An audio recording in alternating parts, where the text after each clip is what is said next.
नमस्कार साथियों, एक बार फिर से स्वागत है आपका आपके अपने YouTube चैनल विजय जी के में। आज हम बात करने जा रहे हैं राजस्थान के प्रमुख दुर्गों के बारे में। हमने बावड़ियों के बारे में पढ़ लिया। राजस्थान की जितनी भी महत्वपूर्ण बावड़ियां थी उसको मैंने आपको ट्रिक के माध्यम से बता दिया, और जितनी भी जो बावड़ियां थी उनकी एक संपूर्ण क्लास बना के वो भी मैंने आपको बता दिया। आज हम बात करने जा रहे हैं किसके बारे में? राजस्थान के प्रमुख दुर्गों के बारे में। तो देखो, राजस्थान के जो प्रमुख दुर्ग है उसके बारे में आप बात करेंगे। आज मैं आपको राजस्थान के जो दुर्ग है उनकी सामान्य जानकारी दूंगा कि राजस्थान में कितने दुर्ग है, राजस्थान में कौन से लिविंग फोर्ट है, कौन से नहीं है, राजस्थान का प्राचीन दुर्ग कौन सा है, और जो राजस्थान के दुर्गों का वर्गीकरण है उनके बारे में हम चर्चा करेंगे। तो आइए देखते हैं। सबसे पहले देखो, सबसे पहले राजस्थान के दो दुर्गों का वर्गीकरण है वो देखते हैं। देखिए, राजस्थान के दुर्गों को तीन भागों में बांटा गया है। ये जो दुर्ग है उनको अलग अलग जो व्यक्ति थे उन्होंने तीन भागों में बांटा है। एक था हमारा कौटिल्य, एक तो था कौटिल्य, एक था मनुस्मृति में जो लिखा हुआ था मनु वो, और एक थे हमारे शुक्रनिधि। एक कौन थे? शुक्रनिधि। निधि लिख सकते हो आप या निधि लिख सकते हो। ये तीन व्यक्ति थे, इन्होंने दुर्गों को अलग अलग भागों में बांटा है। इन्होंने दुर्गों का अलग अलग वर्गीकरण किया है। तो देखते सब शुक्रनिधि है। ये जो शुक्रनिधि है इन्होंने दुर्गों को 9 भागों में बांटा है। इन्होंने दुर्गों को 9 भागों में बांटा है। लिख लो आप, बांटा है। तो क्वेश्चन आ जाए आपको आपके सामने कि दुर्गों को 9 भागों में विभाजित किसने किया था? तो किसने किया था? शुक्रनिधि ने। ठीक है। मनुस्मृति ने अपनी किताब थी मनु ने अपनी किताब कौन सी थी? मनुस्मृति। आपने सुना होगा नाम मनुस्मृति। इसमें जो है जब हम इनके बारे में पढ़ेंगे 9 भागों के बारे में, तो इसमें एक दुर्ग आएगा गिरिदुर्ग। कौन सा दुर्ग आएगा? गिरिदुर्ग। गिरिदुर्ग को सबसे अच्छा दुर्ग माना है। किन्होंने माना है? मनु ने। तो जो मनु है उन्होंने अपनी पुस्तक मनुस्मृति में गिरिदुर्ग को सबसे इंपोर्टेंट माना है, सबसे अच्छा माना है रहने के लिए। ठीक है। वैसे कौटिल्य जो है इन्होंने भी गिरिदुर्ग को सबसे बेस्ट माना है। तो कौटिल्य ने भी कौन से दुर्ग को सबसे बेस्ट माना है? गिरिदुर्ग को। गिरिदुर्ग को। तो इनके बारे में बस इतना ही है। अगर आपके पास में अगर आपके सामने क्वेश्चन आ जाए कि कौटिल्य और मनु ने सबसे बेस्ट दुर्ग कौन किसको माना है, तो किसको माना है? गिरिदुर्ग को। दोनों ने गिरिदुर्ग को सबसे बेस्ट माना है। अब आती है बात शुक्रनिधि की। तो ये इंपॉर्टेंट है थोड़ा। देखो, शुक्रनिधि ने राज्य के अंग बताए हैं 7। शुक्रनिधि ने राज्य के कितने अंग बताए हैं? 7। तो अगर आपको कोई पूछ ले कि शुक्रनिधि ने राज्य के कितने अंग बताए हैं? 7 अंग बताए, वो भी मैं अभी आपको बताऊंगा एक एक करके। और दुर्गों को कितने भागों में बांटा है? 9 भागों में बांटा है। कौन? तो शुक्रनिधि के बारे में हम चर्चा करेंगे। शुक्रनिधि ने क्या क्या बताया? तो देखो, सबसे पहले हम शुक्रनिधि के बारे में जान करते हैं। शुक्रनिधि ने क्या क्या बताया? देखो, मैं यहां पे लिख रहा हूं शुक्रनिधि। इन्होंने क्या बताया था? सबसे पहले इन्होंने बताया था कि राज्य के कितने अंग होते हैं? 7। कौन कौन से बताया था? देखो, पहला होता है राजा। कौन कौन सा है? राजा। मैं आपको याद कर दूंगा। देखो, सबसे प्रमुख कौन सा होता है? सबसे किसी राज्य के लिए सबसे प्रमुख है राजा। उसके बाद में होता है अमात्य। राजा का जो मंत्री होते हैं उनको बोलते हैं अमात्य। तीसरा होता है उसका गुप्तचर। तीसरा कौन सा होता है उसका? उनके जो गुप्तचर होते हैं वो होते हैं। अगला होता है उसका 4 नंबर का होता है कोष। कोष का मतलब क्या हो गया? खजाना, या उसका जो धन एकत्रित होता है वहां पे, उसका वो क्या हो गया? कोष। 5वां कौन सा हो गया? उसका राष्ट्र। 5वां कौन सा हो गया? राष्ट्र। और 6वां कौन सा हो गया? उसकी 6वां कौन सा हो गया? सेना। और 7वां कौन सा हो गया? उसका दुर्ग। 7वां कौन सा हो गया? दुर्ग। तो शुक्रनिधि ने राज्य के 7 अंग बताए थे। कौन कौन से बताए थे? आपको याद हो जाएगा। एक राजा से संबंधित ही है। सबसे पहले होता है किसी राज्य के लिए सबसे प्रमुख होता है राजा। फिर उसका जो भाग होता है वो होता है अमात्य, या उसके मंत्रीगण जितने भी होते हैं वो। उसके बाद में है उसका गुप्तचर। गुप्तचर भी होना जरूरी है। उसके बाद में राज्य के लिए एक कोष भी होता है। किसी राज्य को चलाने के लिए एक पूंजी वाला कोष भी होना चाहिए। उसके बाद में एक राष्ट्र होगा जिसका एक राजा होगा। उसके बाद में उस राजा की एक सेना भी होनी चाहिए विशाल। और उसके बाद में उसके पास रहने के लिए एक दुर्ग भी होना चाहिए। ठीक है। तो ये आपको याद हो जाएगा। ये बताया था राज्य के 7 अंक इन्होंने बताए थे, शुक्रनिधि ने बताए थे। अगर आपके पास में क्वेश्चन आ जाए कि राज्य के शुक्रनिधि ने राज्य के कितने अंग बताए थे? 7 अंग बताए थे। इनमें से कोई चार आपको, तीन आपको दे दे और एक अलग दे दे तो उसका राइट आंसर हो जाएगा। ऐसे करके यहाँ इससे क्वेश्चन पूछे जाएंगे। ठीक है, अब देखो यहाँ पे मान लो क्वेश्चन आ जाए कि शुक्र नदी के अनुसार राज्य की जो 7 अंग है इनमें से निम्नलिखित में से नहीं है, तो क्वेश्चन दे दिया, क्वेश्चन ये आ जाए आपके, मान लो कि आमत्य आ जाए, 1 नंबर ऑप्शन आमत्य, 2 नंबर हो गया सेना, 3 नंबर हो गया आपका दुर्ग और 4 नंबर हो गया आपका प्रजा। ठीक है, अब आपके दिमाग में क्वेश्चन आएगा कि अगर प्रजा ही नहीं होगी तो राजा का जो है वो, जो राजा कहां से होगा। ठीक है, क्वेश्चन ये तो होता ना कि प्रजा के बिना राजा कहां से आएगा, जबकि शुक्र निधि ने प्रजा का 7 अंगों के बारे में जो है जिक्र नहीं किया, तो इसका राइट आंसर क्या हो जाएगा, प्रजा हो जाएगा। ये तो 7 अंग है, तो ऐसे करके इससे क्वेश्चन पूछ सकता है एग्जामिनर। और सबसे एक प्रमुख बात यह भी है कि शुक्र निधि ने ध्रुव को राजा के हाथ की संज्ञा दी है। ध्रुव को किसी की संज्ञा दी है, हाथ की संज्ञा दी है। भी आप नोट कर लेना, लिख लेना कहीं पे नोट करके कि ध्रुव को किसकी संज्ञा दी है, हाथ की संज्ञा दी है। तो इसके बारे में भी आप थोड़ा ध्यान रखना। तो हाँ, तो ये जो मैंने बताए थे वो तो राज्य के 7 अंग बता दिए। अब बताएंगे कि दुर्गों को जो कितने भागों में बांटा है शुक्र निधि ने, उसके बारे में हम थोड़ी चर्चा कर लेते हैं। तो देखिए मेरे साथ, दुर्गों को कितने भागों में बांटा है, तो दुर्गों के भागों में बांटा है 9 भागों में। ठीक है, ये भी क्वेश्चन आता है, सीधा सीधा क्वेश्चन आता है कि शुक्र निधि ने दुर्गों को कितने भागों में बांटा है, तो 9 भागों में बांटा है। कौन कौन से, ये देखो आप, सबसे पहला हो गया आपका गिरिदुर्ग। कौन सा, गिरिदुर्ग।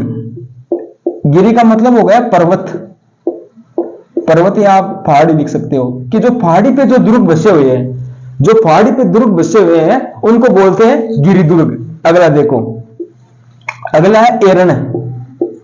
एरण का मतलब है कठिन रास्ते। एरण का मतलब क्या हो गया, कठिन रास्ते। कठिन रास्तों पे जो दुर्ग बसे हुए हैं या जिन दुर्गों से जो जाने वाले रास्ते हैं वो कठिन है, वो कौन से हो गए, एरण श्रेणी के दुर्ग हो गए। अगला देखो तीसरा हो गया दानवन श्रेणी। कौन सा हो गया, दानवन श्रेणी के जो दुर्ग है वो कौन से हो गए, रेगिस्तान वाले। कि जो दुर्ग रेगिस्तान में है वो कौन से हो गए, दानवन श्रेणी के हो गए। चौथा आत्मा हो गया पारिद, या आपको परिध लिख सकते हो आप इसको, परिध। परिध का मतलब हो गया जिस दुर्ग के चारों तरफ से जो है दीवार बनी होती है उसको परिध श्रेणी के अंदर आ गया। ठीक है, अगला हो गया आपका, एक हो गया परिख। ठीक है, एक अपना जलदुर्ग, एक अपना कौन सा हो गया, जलदुर्ग। जो जिस दुर्ग के चारों तरफ कौन सा क्या हो, जल हो, और जो जल के बीच में बनाया गया है वो हो गया आपका जलदुर्ग। अगला देखो 7 नंबर का, एक हो गया सैन्य दुर्ग। एक कौन सा हो गया, सैन्य दुर्ग। हमारा हो गया सहाय दुर्ग। कौन सा हो गया, सहाय दुर्ग। सहाय का मतलब होता है लिविंग, रहने वाला दुर्ग। आप इसको बोल सकते हैं लिविंग फोर्ट। कौन सा फोर्ट, लिविंग फोर्ट। और 8-9 नंबर का जो हमारा है वो है वन श्रेणी वाला दुर्ग। कौन सा, वन श्रेणी। अब देखो, तो शुक्र निधि ने जो दुर्गों का वर्गीकरण किया था, दुर्गों को 9 भागों में बताया था। कितने भागों में बांटा था दुर्गों को, 9 भागों में बांटा था। कौन कौन से हो गया, सबसे पहला हो गया हमारा गिरिदुर्ग। अब देखो गिरिदुर्ग जो है वो है पर्वत व पहाड़ी पे जो दुर्ग स्थित होते हैं उनको गिरिदुर्ग कहा जाता है। जब हम दुर्गों के बारे में पढ़ेंगे, जब मैं आपको दुर्गों के बारे में बताऊंगा तब मैं बता दूंगा आपको कि कौन सा दुर्ग गिरिदुर्ग है, कौन सा एरण है, कौन सा दानवन है, कौन सा जलदुर्ग है। ऐसे करके मैं दुर्गों के बारे में जब हम डिटेल से पढ़ेंगे तब आपको मैं बताता चलूंगा। तो सबसे पहले आप तो एक बार तो जो मैं बता रहा हूं इसकी तरफ थोड़ा ध्यान दो। गिरिदुर्ग हो गया। अब बताओ शुक्र निधि और जो कौटिल्य थे, जो मनु स्मृति थे, मनु थे, आचार्य मनु और जो कौटिल्य थे, उन्होंने जो किसको सर्वश्रेष्ठ बताया था, वो तो बताया था गिरिदुर्ग को। और जो शुक्र निधि है उन्होंने जो सर्वश्रेष्ठ दुर्ग बताया था वो किसको बताया था, सैन्य दुर्ग को। तो वेरी वेरी इंपॉर्टेंट क्वेश्चन है, यहाँ से एग्जाम में क्वेश्चन पूछता है कि शुक्र निधि के अनुसार सबसे महत्वपूर्ण जो दुर्ग है, शुक्र निधि के अनुसार सबसे अच्छा दुर्ग किसको बताया है, तो सैन्य दुर्ग को। किसको बताया गया है, सैन्य दुर्ग को। ठीक है, तो कौन कौन से हो गए, गिरी, एरण, दानवन। एरण का कठिन रास्ता, दानवन रेगिस्तान वाले, परिध जिनके चारों तरफ मैंने बाउंड्री होती है वो, परिध, पारिक, जल दुर्ग, और सैन्य दुर्ग, और साय, लिविंग फोर्ट, और वन से रहने वाले दुर्ग। तो ऐसे करके शुक्र निधि ने दुर्गों को 9 भागों में बांटा था। तो ये आपको थोड़ा ध्यान में होना चाहिए दुर्गों को।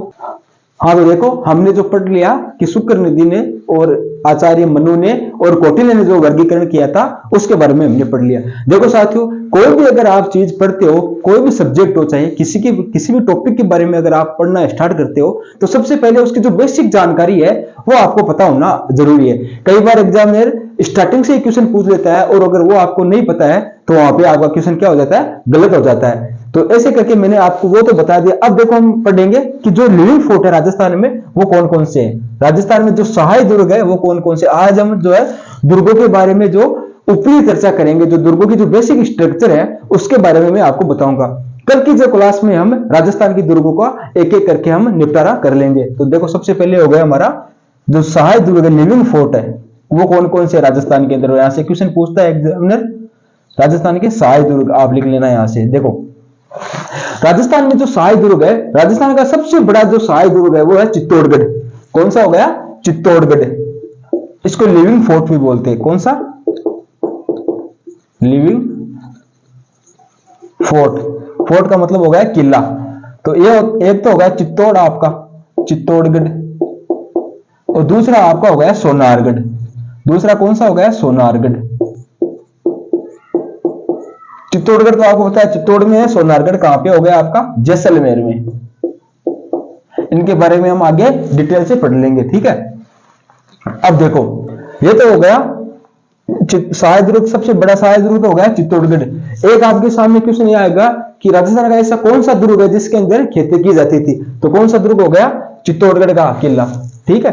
एक हो गया सोनारगढ़। तो ये दोनों आपके राजस्थान के कौन से है, सहाय दुर्ग है, लिविंग फोर्ट है, जहां पे लोग रहते थे। अगला देखो, देखो भारत के अंदर जो है दुर्ग है कौन कौन से राज्य में है वो हम पढ़ेंगे। कि सबसे ज्यादा कौन से राज्य में दुर्ग है, राजस्थान के अंदर अप्रोक्सीमेट कितने दुर्ग है, तो वो हम पढ़ेंगे। तो देखो भारत के अंदर जो दुर्ग है, सर्वाधिक, देखो भारत में जो सर्वाधिक दुर्ग है वो है महाराष्ट्र के अंदर। किसके अंदर है, महाराष्ट्र के अंदर। तो सर्वाधिक जो दुर्ग है वो है महाराष्ट्र। आप इसके बारे में थोड़ा आपको ध्यान होना चाहिए, कई बार एग्जाम में क्वेश्चन पूछ भी लेते हैं। अगला आपका हो गया एमपी, मध्य प्रदेश।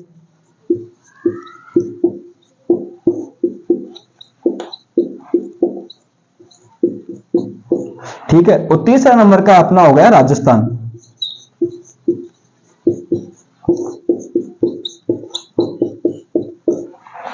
तो राजस्थान का दुर्गों के मामले में भारत में कौन सा स्थान है, तीसरा स्थान है। सबसे ज्यादा दुर्ग है वो महाराष्ट्र में है, उसके बाद में मध्य प्रदेश में है और उसके बाद में राजस्थान में। राजस्थान में अप्रोक्सीमेट लगभग 200 कितने दुर्ग बताए जाते हैं, 256 दुर्ग के आसपास है। राजस्थान में कितने दुर्ग है, 256 दुर्ग है। लगभग बता रहा हूं मैं यहाँ पे कि लगभग राजस्थान में कितने दुर्ग माने जाते हैं, 256 दुर्ग माने जाते हैं। तो ये आप थोड़ा ध्यान में रखना कि भारत में राजस्थान का दुर्गों के मामले में कौन सा स्थान है, तीसरा स्थान है। और सबसे ज्यादा कौन से है, महाराष्ट्र में दुर्ग है। हाँ तो देखिए, अब अगर आपको कोई पूछ ले कि राजस्थान के कौन से जिले में सर्वाधिक दुर्ग है, तो आपका आंसर क्या होगा वो देखो। राजस्थान के अंदर जो सर्वाधिक दुर्ग है वो अपने हो गए जयपुर जिले के अंदर। राजस्थान की राजधानी जयपुर के अंदर जो है सर्वाधिक दुर्ग है। तो किसी ने अगर आपको आ जाए कि राजस्थान में सर्वाधिक दुर्ग कौन से जिले में हो गए है, तो कौन सा राइट आंसर हो जाएगा, जयपुर। इसके बारे में आप थोड़ा ध्यान रखना। अब देखो यहां पे मैं एक डायग्राम बना रहा हूं, इसके बारे में आप थोड़ा ध्यान से देखना इसको। एक यहां पे दुर्ग है बटनेर का दुर्ग, बटनेर का दुर्ग, ठीक है। यहां पे आपका हो गया चित्तौड़गढ़ का किला, चित्तौड़गढ़, चित्तौड़गढ़ का किला, ठीक, ठीक है। और यहां पे हो गया आपका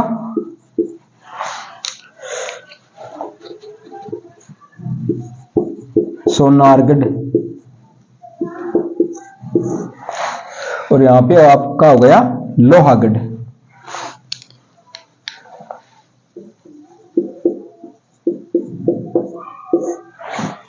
यह होगा उत्तर, दक्षिण, पश्चिम और पूर्व, ठीक है। अब अगर आपको कोई क्वेश्चन पूछ ले कि राजस्थान में पूर्वी सीमा का प्रहरी कौन से दुर्ग को कहा जाता है, राजस्थान में पूर्वी सीमा का प्रहरी कौन से दुर्ग को कहा जाता है, तो वो आपका हो गया लोहागढ़ दुर्ग। यह हो गया भरतपुर में। कौन से में, भरतपुर में, ठीक है, तो इसको बोलते हैं राजस्थान का पूर्वी सीमा का प्रहरी। पूर्वी सीमा का, आप लिख लेना, मैं शॉर्ट में लिख रहा हूं, प्रहरी। पूर्वी सीमा का प्रहरी कौन किसको हो गया? लोहागढ़ भरतपुर, इसको बोलते हैं। पश्चिमी सीमा का प्रहरी कौन हो गया? सोनारगढ़, ये आपका हो गया जैसलमेर में, इसको बोलते हैं पश्चिमी सीमा का प्रहरी।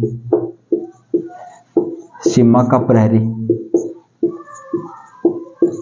ठीक है, ठीक है। उत्तरी सीमा का प्रहरी कौन सा हो गया आपका? बटनेर हनुमानगढ़ वाला, ये वो हो गया उत्तरी सीमा का प्रहरी।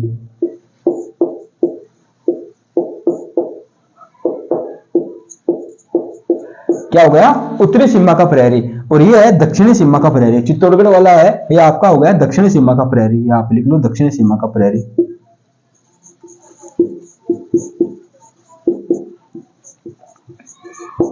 ठीक है, तो क्वेश्चन एग्जामिनर पूछ ले, कभी कभी एग्जामिनर क्वेश्चन पूछ लेता है कि राजस्थान में पश्चिमी सीमा का प्रहरी कौन से दुर्ग को कहा जाता है? तो कौन सा दुर्ग हो गया? सोनारगढ़। ठीक, अगर पूछ ले कि उत्तरी सीमा का प्रहरी किसको बोलते हैं? बटनेर को। दक्षिण का चित्तौड़गढ़ हो गया आपका, पश्चिम का लोहागढ़ भरतपुर हो गया।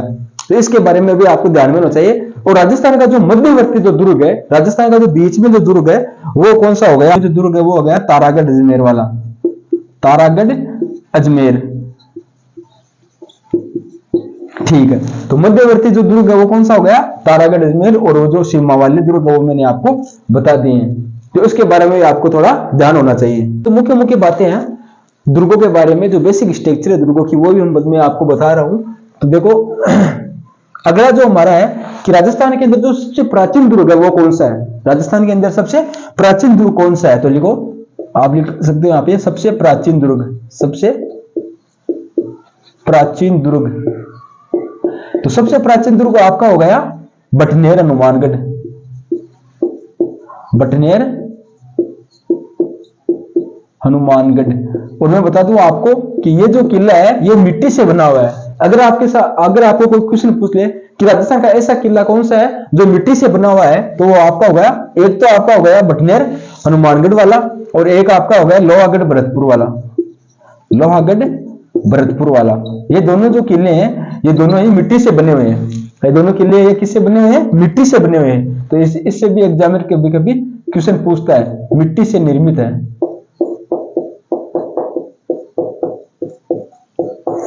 तो मिट्टी से निर्मित वाले जो दुर्ग है वो कौन से? बटनेर हनुमानगढ़ लोहागढ़ भरतपुर। ठीक है, अगला देखो, अगला है कि राजस्थान के जो नवीनतम दुर्ग है, राजस्थान के नवीनतम दुर्ग कौन सा? प्राचीन तो हो गया आपका बटनेर हनुमानगढ़, ये प्राचीन नहीं है, ये दुर्ग है ये प्राचीन नहीं है, ये तो मैंने अभी मिट्टी से जो निर्मित है इसलिए साथ में बता दिया। सबसे प्राचीन दुर्ग कौन सा हो गया? बटनेर हनुमानगढ़ वाला। सबसे नवीनतम दुर्ग, सबसे नया दुर्ग कौन सा है? नवीनतम दुर्ग कौन सा है? नवीनतम दुर्ग कौन सा है आपका? तो एक तो आपका हो गया ये लोहागढ़ भरतपुर वाला, एक तो आपका हो गया लोहागढ़ भरतपुर वाला, एक आपका हो गया जैसलमेर का मोहनगढ़। जैसलमेर का मोहनगढ़। अब देखो, अगर एग्जामिनर आपको क्वेश्चन पूछता है कि राजस्थान का सबसे नवीनतम दुर्ग है कौन सा है, और अगर मोहनगढ़ आपके ऑप्शन में ना हो, तब तो आपका होगा लोहागढ़ भरतपुर वाला। ठीक है, और अगर ये दोनों अगर आपके ऑप्शन में हो जाएगा, लोहागढ़ भरतपुर वाला और मोहनगढ़ जैसलमेर वाला, कौन सा? जैसलमेर। मोहनगढ़ कहां पे है? जैसलमेर। तब इसका राइट आंसर क्या होगा? तब होगा मोहनगढ़ जैसलमेर। ये जो मोहनगढ़ का किला है जैसलमेर वाला, ये लोहागढ़ के भी बाद में बनाया गया है। तो ठीक है, तो राजस्थान का सबसे जो नवीनतम दुर्ग है वो कौन सा हो गया? मोहनगढ़ जैसलमेर वाला। और ये कौन सा होगा? लोहागढ़ भरतपुर वाला। तो एग्जामिनर कभी भी आपको दोनों ऑप्शन साथ में नहीं देगा, तो इसलिए मैं आपको दो बता रहा हूं, लोहागढ़ भरतपुर वाला। ये भी एक, इसका भी राइट आंसर ये भी हो सकता है। कई बार अगर मान लो मोहनगढ़ जो नया किला अभी बना हुआ है, तो अगर इसका जो इसको ऑप्शन में ना दे एग्जामिनर और इसको लोहागढ़ को ही दे, तो इसका राइट आंसर हो जाएगा लोहागढ़। और अगर लोहागढ़ और मोहनगढ़ दोनों को दे, तब इसका राइट आंसर क्या होगा? मोहनगढ़ होगा। तो इसके बारे में आपको थोड़ा ध्यान रखना है। ठीक है, ये कंफ्यूज करने वाला क्वेश्चन है, इसलिए मैंने आपको दोनों के नाम बता दिए हैं। अब देखो, हाँ, तो देखो अब हम बात करेंगे कि किस दुर्ग पे सर्वाधिक आक्रमण हुए हैं। तो देखो, सर्वाधिक जो विदेशी आक्रमण है वो कौन से दुर्ग पे हुए हैं? सर्वाधिक जो विदेशी आक्रमण है वो किस दुर्ग पे हुए, तो लिखो सर्वाधिक विदेशी आक्रमण, सर्वाधिक विदेशी आक्रमण, विदेशी आक्रमण। अगर आपको क्वेश्चन पूछ ले एग्जामिनर कि राजस्थान के कौन से किले में सर्वाधिक विदेशी आक्रमण हुए हैं, तो आपका राइट आंसर होगा, वो होगा बटनेर हनुमानगढ़। कौन सा? बटनेर का किला, बटनेर हनुमानगढ़। बटनेर का जो किला है हनुमानगढ़ वाला, इसमें सर्वाधिक विदेशी आक्रमण हुए हैं। और सर्वाधिक जो देशी आक्रमण हुए हैं हमारे, वो कौन सा हो गया? सर्वाधिक देशी आक्रमण मतलब हमारे लोगों ने, ठीक है, हमारे देश के लोगों ने सर्वाधिक आक्रमण किए हैं। वो कौन से किले पर किए हैं राजस्थान के? तो वो हो गया आपका तारागढ़ अजमेर वाला। कौन सा हो गया?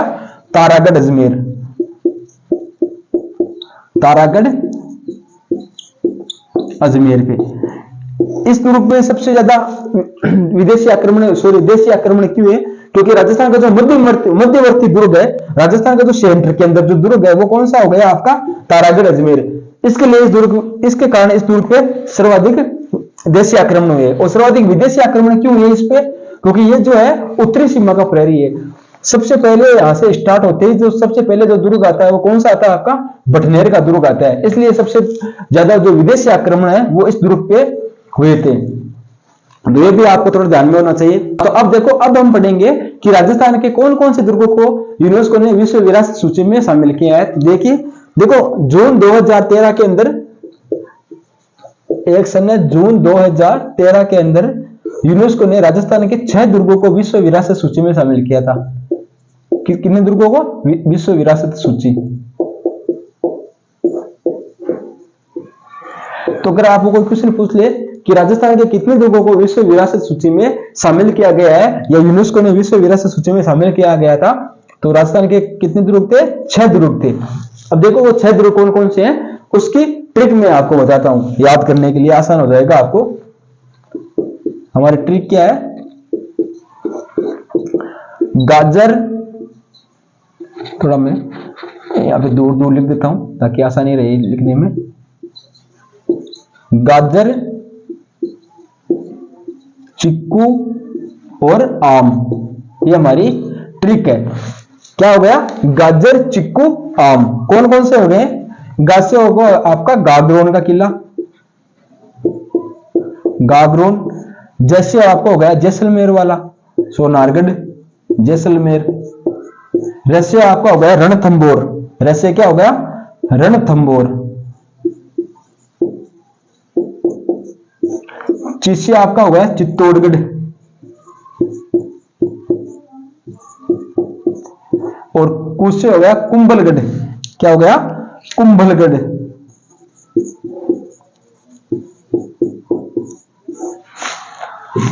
और आम से हो गया आपका आमेर।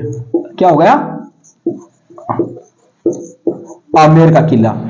तो ये राजस्थान के 6 दुर्ग हैं जिसको यूनेस्को ने जून 2013 के अंदर विश्व विरासत सूची में शामिल किया गया। कौन कौन से? गागरोन, जैसलमेर, रणथंबोर, चित्तौड़गढ़, कुंभलगढ़ और आमेर। 1, 2, 3, 4, 5 और 6 जो किले हैं उनको यूनेस्को ने विश्व विरासत सूची में शामिल किया था। तो ये थी दुर्गों के बारे में जो सामान्य जानकारी वो मैंने आपको बता दिया। कल से हम दुर्गों को एक एक करके सारा दुर्गों का निपटारा हम पढ़ लेंगे। सबसे पहले हम जो कल पढ़ेंगे वो पढ़ेंगे सोनारगढ़ का किला। कौन सा किला? सोनारगढ़ का जो किला है हमारा जैसलमेर वाला, उसके बारे में हम कल पढ़ेंगे। ठीक है, ऐसे करके जो मेन दुर्ग है, जो बड़े दुर्ग है, वो सबसे पहले हम पढ़ लेंगे। उसके बाद में जो छोटे मोटे दुर्ग है वो मैं आपको एक क्लास में जो बावड़ियों की तरह वो भी मैं आपको बता दूंगा। तो इसके बारे में भी आपको थोड़ा ध्यान में होना चाहिए। ये जो क्लास है ये राजस्थान की जो दुर्ग है उसकी बेसिक जानकारी के ऊपर मैंने बनाई है। आशा करता हूं कि आपको अच्छी लगेगी, पसंद आएगी। और आपकी जो यहाँ से भी क्वेश्चन बनते थे, जो बनने लायक क्वेश्चन, वो भी मैंने आपको बता दिए कि यहाँ से क्वेश्चन बन सकता है। क्वेश्चन पूछा भी गया है कि शुक नदी के अनुसार जो सबसे बेस्ट दुर्ग है वो किसको माना गया है, तो शल्य दुर्ग को माना गया है। और जो है आचार्य मुनि और कौटिल्य ने कौन से दुर्ग को माना है? गिरि दुर्ग को माना है। दुर्गों का वर्गीकरण किसने किया था? तो वो किया था आपका शुक्र नदी ने। कितने भागों में बांटा था? 9 भागों में बांटा था। और राज्य के कितने अंग बताए हैं? 7 अंग बताए हैं। तो ऐसे करके जो क्वेश्चन आते हैं वो मैंने आपको पीछे बता दिया है। अगर आपको समझ में नहीं आए तो ये क्लास आप फिर से देख सकते हो। ठीक है। और अगर आपको इस क्लास के बारे में जो क्यूज करनी होती है वो हमारे टेलीग्राम चैनल विजय जी के हब में आप कर सकते हैं। विजय जी के हब, इस टेलीग्राम चैनल को आप ज्वाइन करिए। यहाँ पे जो क्लास होती है, यहाँ पे अभी जो क्लास हो रही है इसकी जो क्यूज है वो आप हमारे टेलीग्राम चैनल पे जाके कर सकते हैं, ताकि जो इनसे जो क्वेश्चन बनते हैं वो आपके कवर हो जाएं। और जो महत्वपूर्ण अपडेट है एग्जाम की, वैकेंसी की, वो भी आपको इस चैनल के ऊपर मिलती रहेगी समय समय पर।